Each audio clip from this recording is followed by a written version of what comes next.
jujur waktu itu visi pertama tuh dari Singapura waktu itu, masuk salah satu visi yang gede. Begitu kedengeran bahwa kita diajak meeting sama visi itu, visi-visi yang lain agak FOMO juga. Oh ya, penasaran. Kok Penasaran. bisa visi ini manggil ini? Ada Iya, apa nih? jadi kalau buat kategori kita proven sustain lah. Jadi kalau kita pengen masuk ke ya 1,5T, 2T itu possible. Jadi secara kategori kita udah memilih produk kendaraan yang tepat.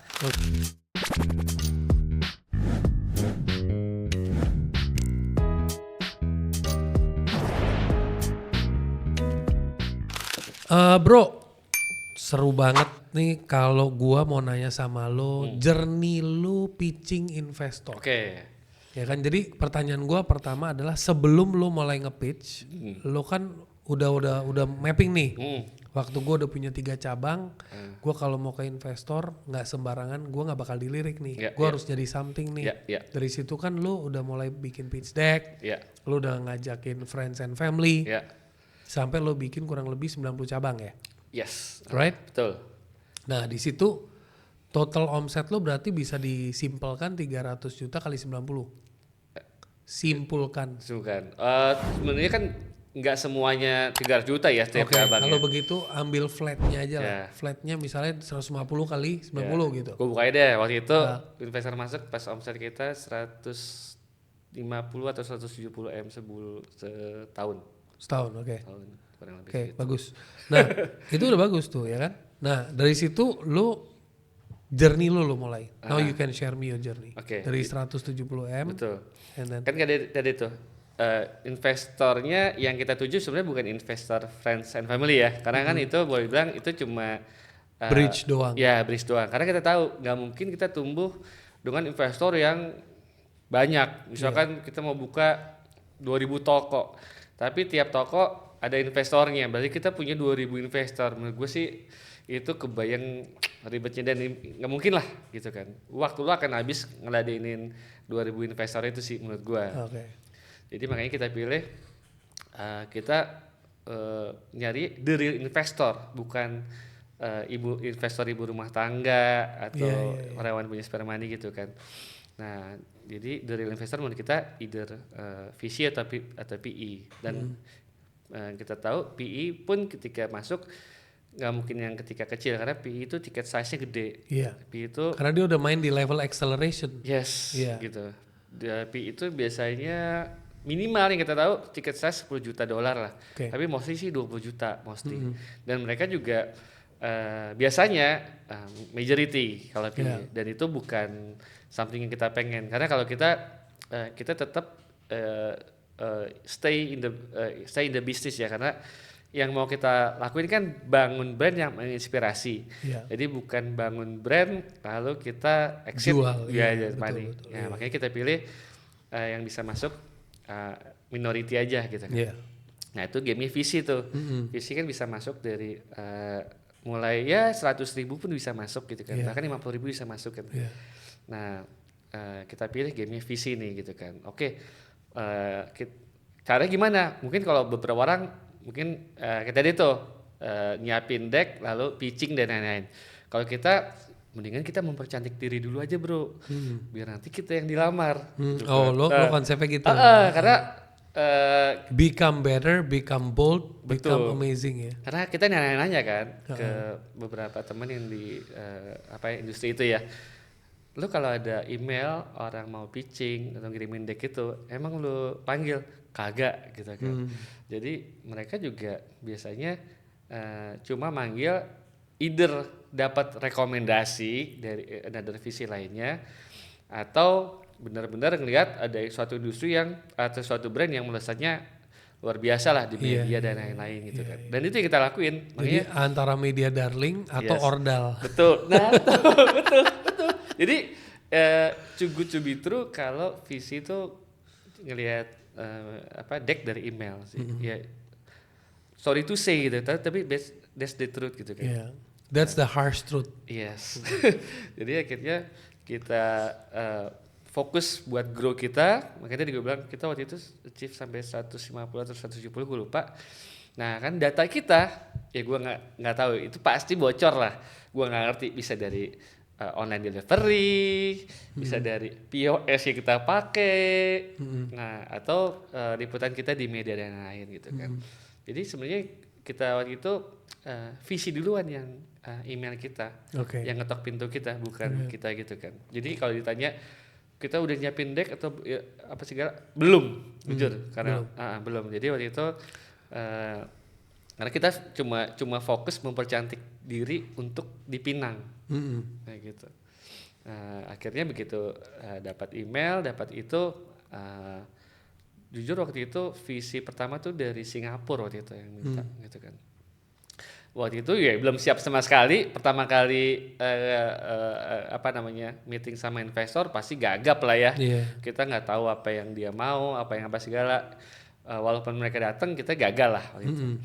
Nah lalu dari situ belajar, berarti yang sebenarnya diinginin dari pertanyaan ini nih, faktor-faktornya ini nih, data-data apa yang dia mau, apa segala. Nah baru deh kita mulai siapin tuh, nah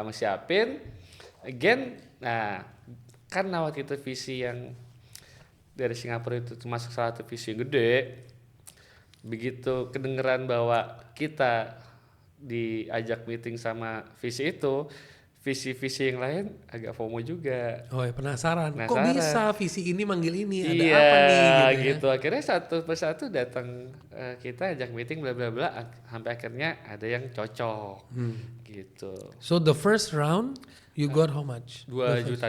The first round. Ya, $2 juta. Dan itu tahun keberapa? Tahun kedua. Tahun kedua itu. Tahun kedua. Dan dari saat lo pertama kali disamperin sampai closing tuh berapa lama? Sampai closing tuh sampai you got prosesnya, the deal. due diligence ya, 6 bulan ya sampai money disbursement-nya ya, kurang lebih gitu ya. 6 bulan, it's quite fast ya? Ya, quite fast, gitu. Because it's already a running business and it was ready to scale. Ya, mungkin yang lebih yakin sama visinya gini kali ya. Mau startup kan waktu itu mungkin top line-nya bagus, bottom line-nya berantakan.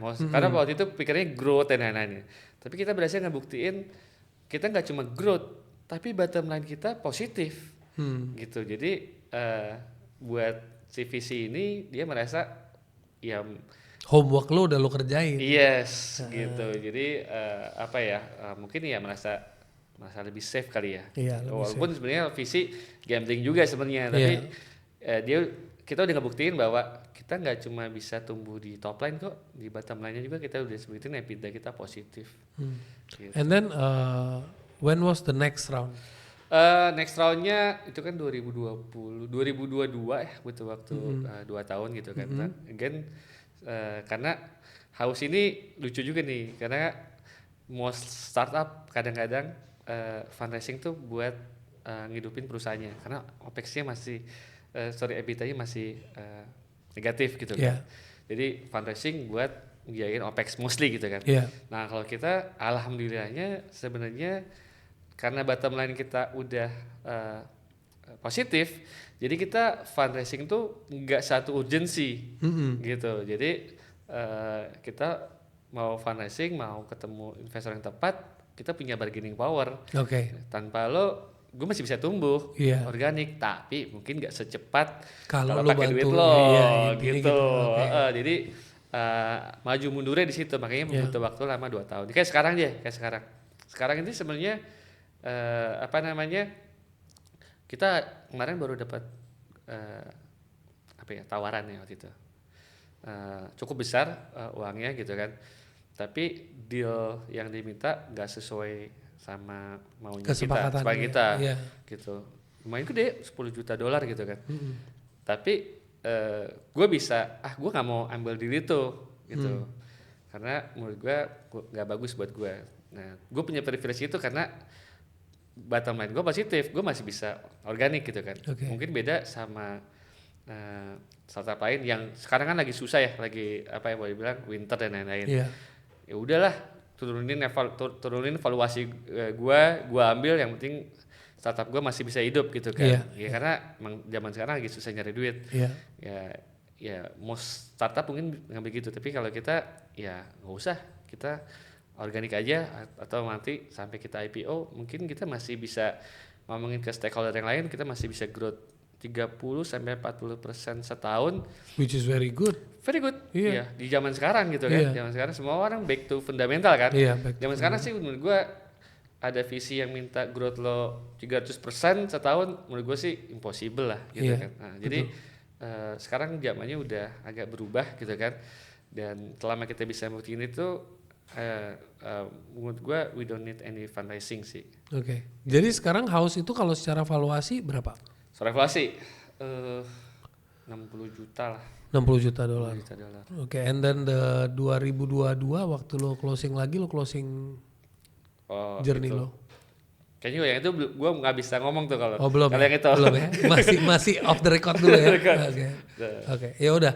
Jadi valuasi 60 juta dolar dan mungkin gua doain semoga bisa menjadi 600 juta dolar dalam waktu yang sangat cepat. Amin. Lu soalnya laparnya nggak kenyang-kenyang, lu lapar mulu kan. Gue punya lagi nih bro, sebenarnya kan tadi kan kalau ngomong apa ya, mundur lagi ya, tujuan gue kan pengen jadi local brand yang equal sama multinational company lah gitu kan, karena gue percaya orang Indonesia tuh kita harus punya confidence, kita tuh nggak ada bedanya sama orang bule, orang apa gitu kan, jadi untuk ke sana. Gue pernah ngobrol sama Pak Hermanto Tanoko gitu kan. Dia tahu juga cerita gue gini kan. Wah kalau kayak gitu lu harus ngejar omset 5T setahun katanya dia. Karena kalau udah 5T setahun lu baru bisa bilang diri lu multinational company gitu kan. Dan itu yang goal yang secara secara number gue tuju. Kan tadi gue cerita banyak sama lo tentang visi ya, visi misi, tapi apa gitu kan. Nah kan Pak Hermanto ngomong lo visi tuh misi lo harus terjemahkan dalam bentuk numbers gitu kan. Dan menurut Doi kalau itu dia coba nerjemahin, lo harus ngejar omset 5T itu baru lo bisa bilang gue nggak kalah dari multinational companies gitu. Atau masuk ke kelas Konglo. Iya kan? Konglomerat maksudnya. Oke. Sekarang kita mau bahas market insights. Oke.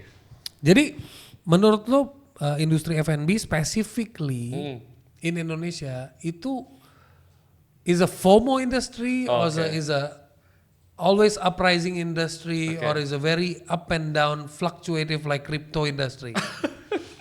Gue kripto nggak ngerti, gue nggak main, tapi intinya Indonesia kan penduduknya 280 juta ya, itu kan ada berapa ratus juta perut yang kudu dikasih makan. Jadi menurut gue the market is there gitu kan.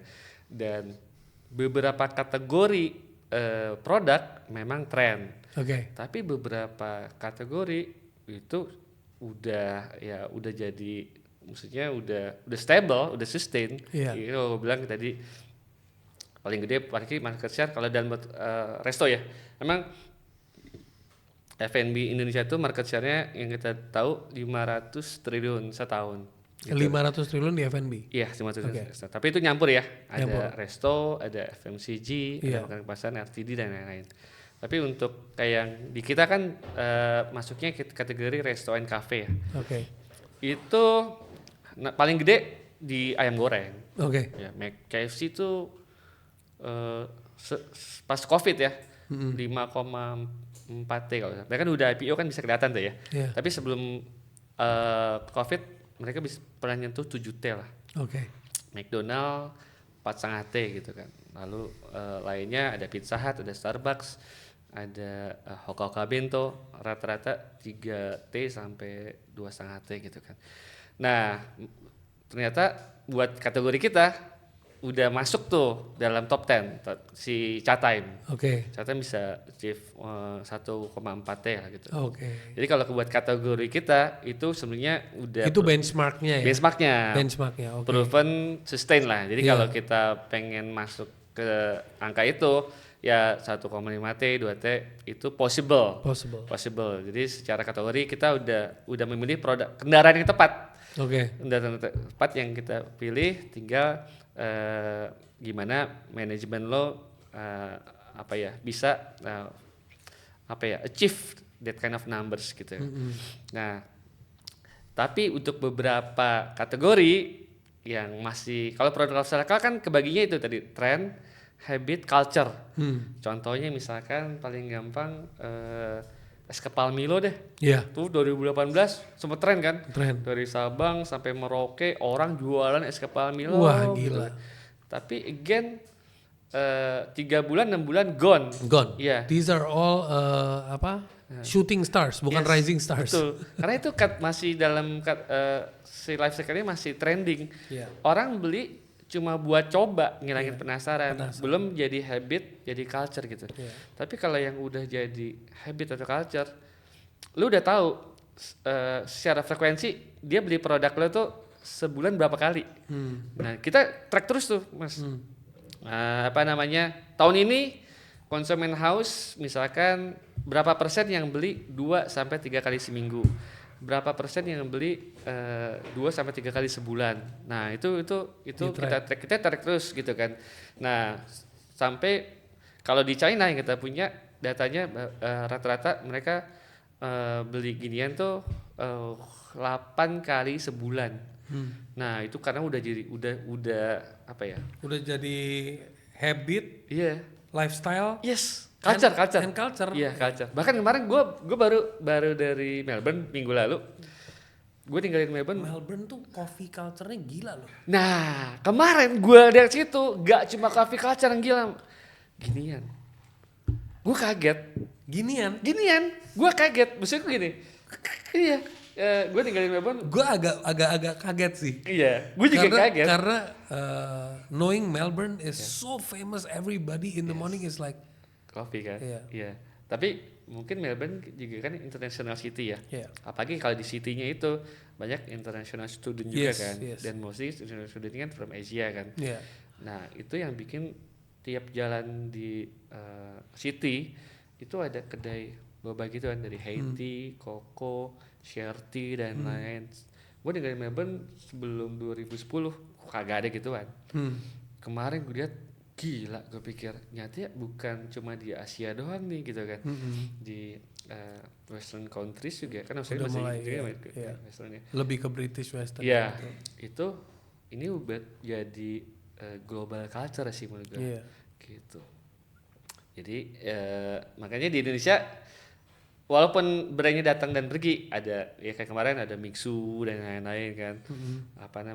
Mixui belum selesai udah ada 3 brand baru lah gitu ya kan. Yes, betul. Lupa ya. Tapi memang marketnya butuh variety sih. Betul. Dan sudah kalau buat kategori minuman kinian emang masih di habit, belum ke culture di Indonesia. Tapi dari data pergerakan data yang kita punya ini akan menjadi culture sih. Oke. Menjadi culture. Keren. Bro, Yuk. what is your advice Oke. buat teman-teman Oke. yang lagi nonton? Heeh. Kalau mereka, gue bedain. Spirit dari lo adalah menjadi besar karena tujuan lo untuk membuka peluang untuk sebanyak-banyaknya orang. Ya. Ya kan? When you grow big, lapangan kerjaan jadi besar automatically. But the point is, buat orang yang passion atau interested in F&B, specifically buat teman-teman yang passion and interested, ya kan? Bisa passion, bisa interested. Oke. Menurut lo apa sih tips yang lo bisa kasih buat teman-teman kalau mau mulai usaha F&B dan mereka sebenarnya cuman aduh gue pengen cari income 20-30 juta profit bulanan gitu loh. Menurut lo marketnya masih gede gak sih? Menurut gue masih, kalau buat yang teman-teman yang dia passionate di F&B, pengen buka usaha dapat income 20-30 juta, itu menurut gue sangat mungkin. Kenapa? Karena zaman sekarang itu opportunity lebih kebuka lebar berkat sosial media. Contoh misalkan kalau mungkin zaman 2000-an lah, gue kuliah kan tahun 2000-an kan, orang yang bisa bisnis bisa apa itu orang yang mau usahanya berkembang lebih cepat pasti butuh modalnya lebih besar, karena untuk dapat lokasi yang bagus modalnya lebih gede, buat ngiklanin produknya butuh iklan zaman dulu dari radio atau TV atau koran gitu kan. Nah zaman sekarang menurut gue barrier-nya lebih kecil sebenarnya gitu. Barrier lebih kecil, apalagi sekarang udah ada online. Lu bisa buka usaha dari rumah sendiri, cloud kitchen lah boleh dibilang gitu kan. Tanpa lu ngeluarin capex yang gede, lu udah bisa itu. Lu mau ngiklan nggak perlu mahal-mahal di radio, di TV atau di koran. Lu udah bisa buka sosial media, lu udah bisa bisa apa ya? Bisa punya opportunity yang sama brand gede untuk bisa eksis. Tinggal yang dibutuhin udah pasti nomor satu mental dulu sih, mental untuk memulai, mental untuk gagal. Lalu ketika itu udah masuk, untuk bisa survive butuh creativity, innovation gitu kan. Nanti lama-lama ujung-ujungnya yang lain tuh, manajerial, team building dan lain-lain. Tapi menurut gue mental nomor satu sih. Pertama mental untuk memulai dulu, mental untuk berani gagal. Lalu untuk itu ya itu, lu bisa kreatif dengan modal lo yang kalah gede sama perusahaan yang punya modal banyak buat iklan. Contoh gini, kemarin gue ngebuktiin tuh. Jadi gue pernah ngobrol sama orang gitu kan, haus mah enak, sekarang punya budget iklan banyak, makanya dapat view jutaan gitu kan. Oke, tapi kan waktu itu gue mulai nggak kayak gitu. Beda cerita Bu. Oke, kalau gitu gue coba ya. Gue bikin konten gitu kan di TikTok gitu kan, yang gue nggak ngendorse. Gue pakai gue sendiri nih, gue bisa dapat jutaan view gitu kan. Gue bikin tuh konten lucu-lucuan, bodoh-bodohan gitu kan. Jadi nanti lo bisa lihat di TikTok gue. Gue bikin waktu itu kontennya riding the wave. Riding the wave. Jadi waktu itu ada konten yang pakai lagu Korea apa, tukang bakminya lewat customer langganannya lagi belanja di tukang bakmi lain. Ya, tuh kayak lagi sedih gitu kan bla bla. Nah, gue coba tuh itu. Gue suruh bini gue sama anak gue jajan di Mixu. Mixu. Lu lagi lewat. Gue lewat, terus gue pakai musik itu, gue kayak sedih gitu kan. Itu 8,2 juta view gitu kan. Itu kan maksudnya di satu sisi gini, gue dapat view gitu kan. Terus gue kasih teks gitu kan. Ya ini CEO House kalau ngelihat keluarganya minum di Mixu tuh ini loh perasaannya gitu kan. Gue dapat exposure brand gua gitu kan. Padahal itu eksperimen iseng ya. Artinya menurut gua orang tuh lu bisa dapat exposure, dapat awareness yang gede, asal lu kreatif gitu kan. Ya lu nggak harus buat dapat view gede, lu nggak harus hire influencer ratusan juta atau puluhan juta. Itu jangan menjadi alasan lagi lah. Intinya gitu. Itu jangan jadi alasan. If you can do it, you can be the star, why not? Betul. Makanya tadi gue bilang zaman sekarang asal lo kreatif, lo bisa out of the box, itu lo punya kesempatan expose yang sama dengan brand yang ngeluarin budget puluhan juta atau ratusan juta buat dapat exposure gitu kan. Nah kalau yang tadi tadi kan yang punya F&B 20 juta 30 juta ya gitu kan. Tapi kalau yang even bigger than that, menurut gue again lu harus mulai with purpose sih. Purpose gitu. Ya menurut gue purpose gitu, karena kalau lu nggak punya purpose, ibaratnya kayak lu tuh nahkoda gitu kan. Lu nahkoda satu kapal, lu harus tahu dulu lu mau kemana gitu kan. Misalkan gue mau ke Roma misalkan. Nah untuk ke Roma kan ada banyak jalan gitu kan. Tapi kalau lu nggak tahu mau kemana gitu kan, lu udah jalan mulai aja dulu deh gitu kan. Lu bisa ngambang, tapi you're going nowhere. Kita kemana? Udah masuk mobil dulu. Yes. Tapi ini kemana? Kita jalan dulu ke depan gang. Gimana lagi? Keluar komplek dulu. Nah, gitu. Jadi kayak idenya tuh kayak nggak jelas gitu. Betul. Ya. Lu pasti bisa jalan ke sana, tapi butuh waktu yang lama atau lu ya itu bukan lu bisa muter-muter dulu gitu kan. Bahkan mungkin lu cuman end up muter-muter di kompleks akhirnya balik gitu. Betul.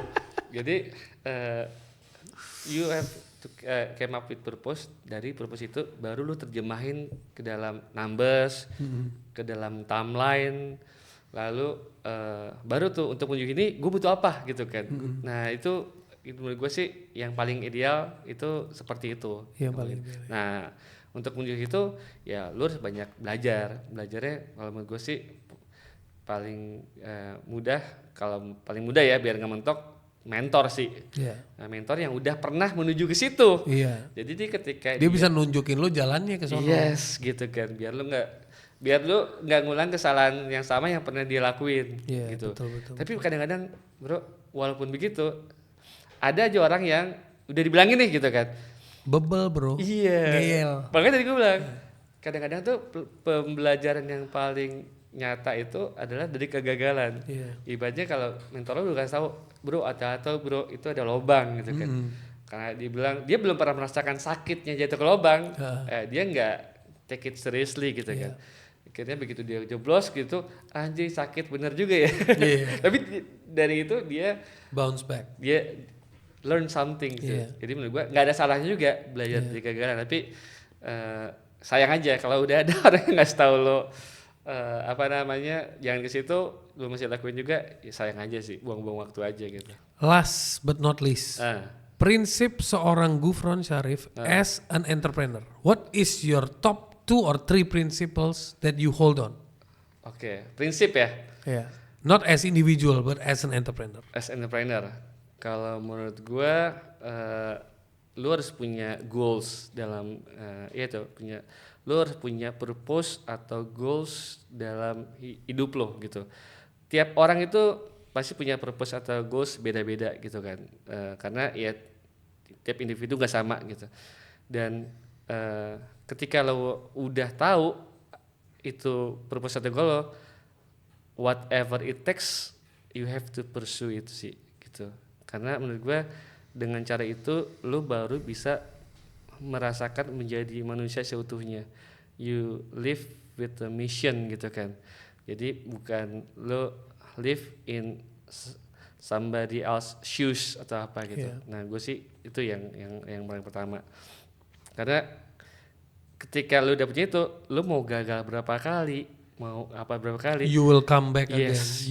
Istilahnya kegigihan lo tuh nggak akan kurang.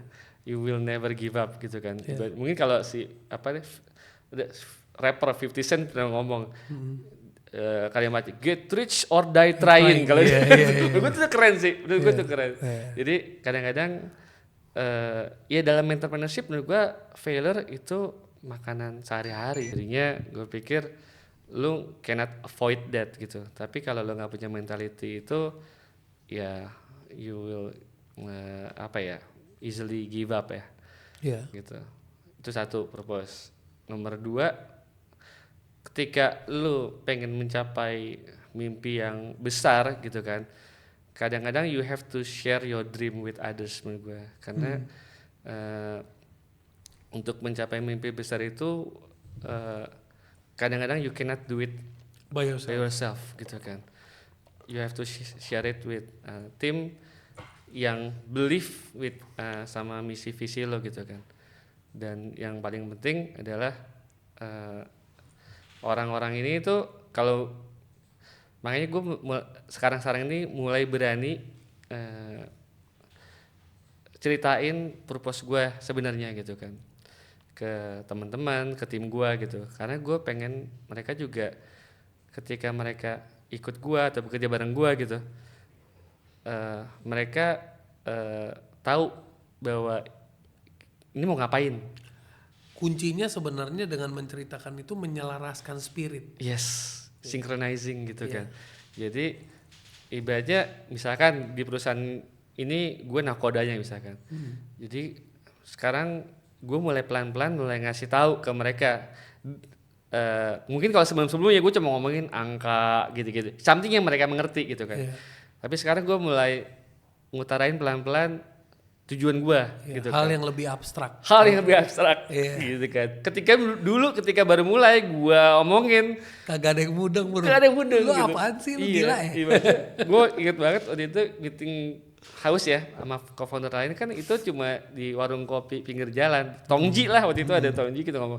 Kalau gue ngomong kayak gitu, lu ngomong apa Vo? Lu ngomong multinational company, sama seri mate bla bla bla. Menurut mereka lu habis ini ya ngelem gitu.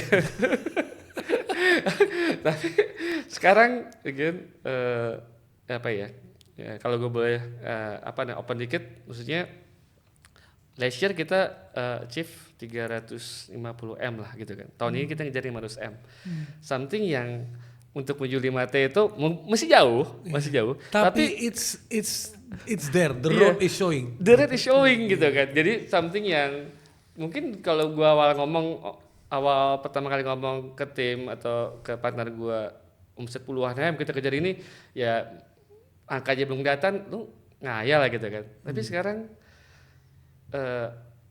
ini untuk jadi multinational company itu ternyata something yang bisa loh. Iya, benar. Something yang achievable loh gitu kan. Jadi gue ceritain kenapa menuju angka itu, kita harus ngebuktiin bahwa kita local company pun bisa achieve numbers itu.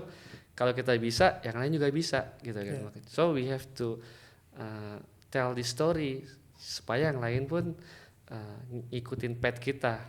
Itu sih sebenarnya. Jadi bukan pengen maksud bragging atau flexing, karena gue bilang tujuan kita tuh pengen ngasih ngebuka mata ke anak-anak muda maupun orang-orang tua di luar sana gitu kan, bahwa untuk mengejar something yang kita pengen lakuin, kalau di dalam konteks entrepreneurship itu possible gitu kan. Jadi jangan lu tuh takut atau merasa ini ngapain sih gitu kan. Nah gitu. Jadi biar hal yang gue alamin waktu gue ngomong pengen jadi pedagang ke bokap gue ngetawain, disuruh ngomong udah lu jual pecel lele, bapak beliin gerobaknya kayak gitu kan. Kan kayak diremehin kan. Walaupun banyak tuh kamu pecel lele juga yang omsetnya sebenarnya miliaran gitu kan.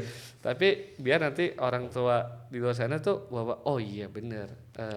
Tidak menganggap entrepreneurial is just another fata morgana gitu. Yes gitu. Jadi ya kan opsi buat hidup di Indonesia tuh nggak cuma jadi PNS, nggak cuma jadi pegawai BUMN atau kerja di perusahaan asing itu atau jadi dokter dan lain-lain gitu. Kalau anaknya ternyata punya visi misi di entrepreneurship, ya sebenarnya bisa gitu kan. Walaupun tidak gampang gitu. Ya tapi jangan dilarang. Itu sih yang yang pengen kita pengen tell the story sih sebenarnya gitu. Itu baru 2 ya. Yang ketiga fokus sih kalau gue. Fokus gitu. Jadi gue recap sejenak.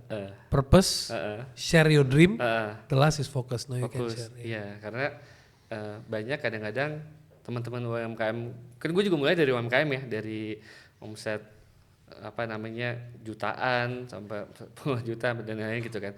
Gue lihat banyak teman-teman yang hilang fokus ketika udah mulai agak naik gitu kan.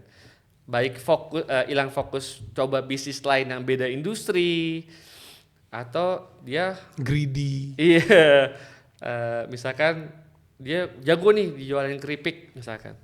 Nah omsetnya udah belasan miliar lah sebulan. Lalu merasa I can do yang lain gitu kan. Properti misalkan, something yang dia nggak pernah punya pengalaman. Nggak pernah mulai dari nol, ujung-ujungnya banyak kejeblos gitu. Atau yang lebih parah lagi, dia hilang fokus karena lifestyle sih. Karena lifestyle dia udah dapat cukup uang buat dirinya sendiri, keuntungan usahanya itu nggak diputar untuk ngembangin usahanya gitu kan. Akhirnya lebih banyak dividennya daripada return earningnya gitu kan. Ya jadi gue beruntung punya mentor Pak Budisman gitu kan, yang selalu ngingetin dari awal 1 tambah 1 tuh kadang-kadang nggak 2 kata dia gitu kan. Jadi lu mau punya bisnis baru, kadang-kadang buka 1 lagi hasilnya mungkin nggak 2 kali lipat, bisa jadi -1 atau -3 gitu kan. Mendingan lu fokusin 1 jadi 1 kuadrat bla bla bla itu bisa jadi 1 aja bisa 10 gitu kan. Jadi itu yang kita lakuin nih. Kita kan udah tadi gue cerita kita udah 6 tahun. 6 tahun gue masih ngejain house aja, dan gue juga nggak buka bisnis sama orang lain dan atau bukan kayak tadi gue punya bisnis sendiri yang rendang itu gue tinggalin, gue handover ke keluarga gue komit sama Xiao saja karena gue merasa kalau gue expect partner gue untuk komit di sama gue juga harus kebuktiin bahwa gue komit. Jadi gue nggak ngelakuin hal lain selain haus sih untuk saat ini. Jadi mereknya juga sesuai dengan hasrat lo ya. Lo tuh haus. Ya kan? Untuk 5T. Sos. Itu kata Pak Hermanto Tanoko. Gue sih ikut aja deh. Thank you bro. Sama-sama. Teman-teman semoga dapat inspirasi, dapat pembelajaran. Dan don't forget to follow Big Thinkers, follow Gufron, learn from him, and if you have any questions, if you have any creative ideas, you can send him. Who knows, he needs a great team. Yes.